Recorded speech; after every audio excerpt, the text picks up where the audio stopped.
Hey, what's up, y'all? Y'all know my slogan. I don't know it all,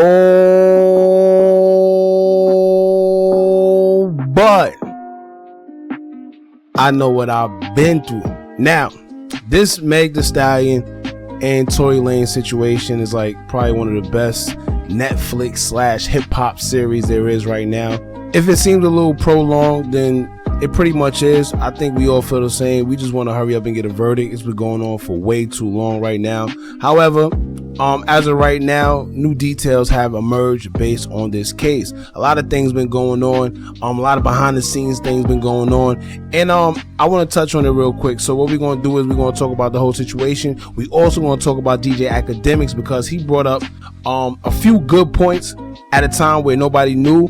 And everybody thought he was crazy. However, fast forward to today, it seems like DJ Academics actually was right. And I'm going to explain. Now, a couple weeks ago, DJ Academics came out and said that he's seen the discovery and everything involving the case. And he pretty much said that ballistics showed that Tory Lanez DNA, and swab came back inconclusive, pretty much saying that Tory Lanez had nothing to do with that gun that fired the fatal shots that actually hit Meg.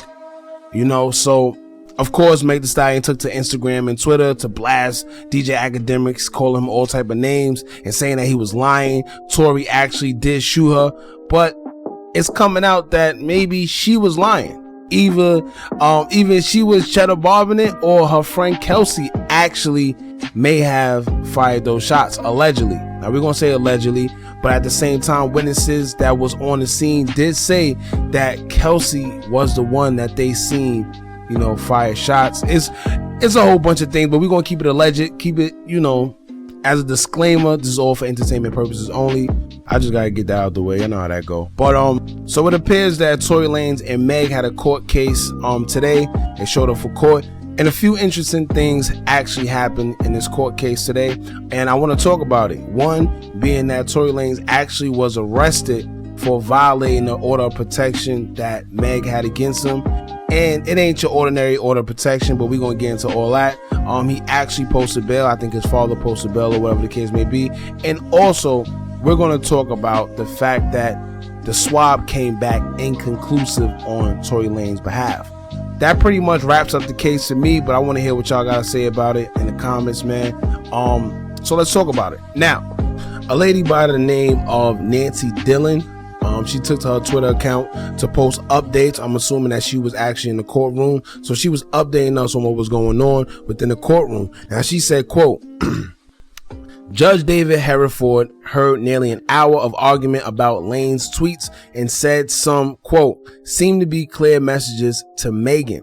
Now he added new condition to Lane's release that he's not to mention the complainant witness in this case in any social media. Trial date set for 9/14/2022. Now, here's my problem. First of all, I don't know what's going on with this case and why it keeps getting pushed back so damn far. We already in April, and it's going on 2 years since the whole situation occurred initially.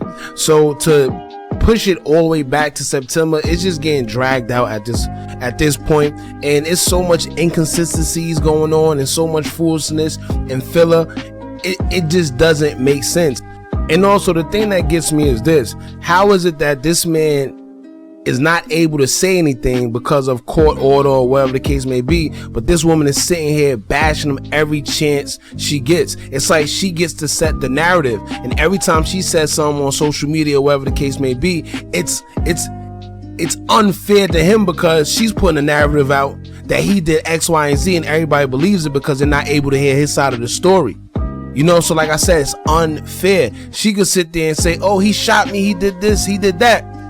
But then next he has to be quiet and actually watch the whole world sit there and crucify him while he just sit back and can't say nothing because of a court order.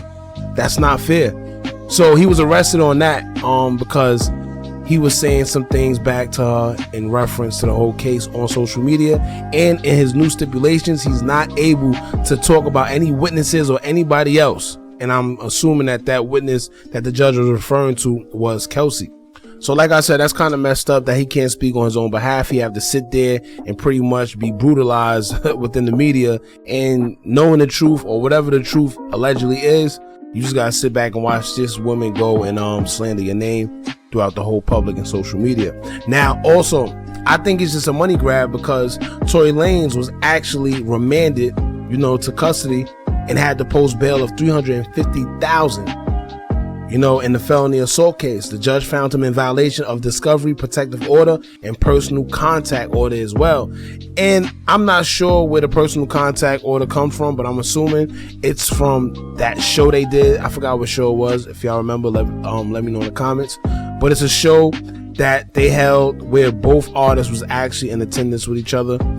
Of course, he probably wasn't communicating with her, but you have to be a certain amount of feet away from the person that has the protective order against you, or whatever the case may be. So I guess that's where it stemmed from. But once again, I think it's just a money grab. They remanded him, and he had to spend, well, his father had to post bail for him at $350,000. So it's safe to say that Tory Lanez have actually been getting the short end of this whole stick throughout this whole situation, time after time, with threats of him going back to jail, whatever the case may be. It's just nonsense, man. Now, let's get into the tweet that I actually wanted to talk about by Nancy Dillon. Now she said, quote, Holly confirmed the swab on the gun came back, quote, inconclusive with 4 contributors, while the magazine swab excluded Lanez. Now it says if he had seen this document, he presumably would have got it right, Holly said in court.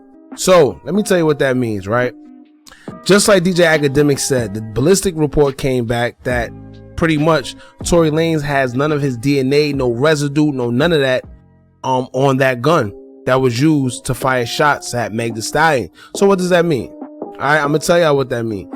That means that all that what was it came out that he said, oh, dance B word before he shot her. Remember that a couple months back they said Tory Lanez, when this whole ordeal first went on, they said that he told Meg to dance before shooting her in her feet. And see, this is another thing, because remember when it first came about, they said that he shot her from inside the car, hanging out the window.